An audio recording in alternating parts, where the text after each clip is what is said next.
At dahil nga guys, pumunta kami ng Pinamalayan, ay ayan, kita nyo naman, traffic. At hindi ho namin alam kung paano makakalampas diyan. Oo, ang init na. And after 2 years, nakarating din sa Japan. Woo! At pagdating ho namin nga diyan, ay napagdesisyonan na pumunta ng dagat. At kita nyo naman, kami naglalakad kahit mainit. Ay, oo, ganyan kami mga mangyan dito sa Mindoro. At tinanong ko nga ho, Ari, kung pagod na. Dahil nga humali ko sa tubog ay hindi pa daw. 2,000 years later. At sa wakas guys, nakatikim na rin ang alat. At yan nga, feel na feel nung isa dyan na umupo sa bato.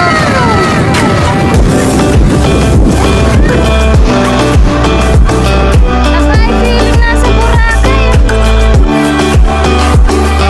At dahil nga guys, hindi ako marunong lumangoy. Ay umupo lang ako dyan sa mga bato. At maya-maya nga ako, ay pinalis ako dyan inay. Abaw ay sa takot sa alon. And after 2 years nga, ay niyaya na namin aring dalawang bata.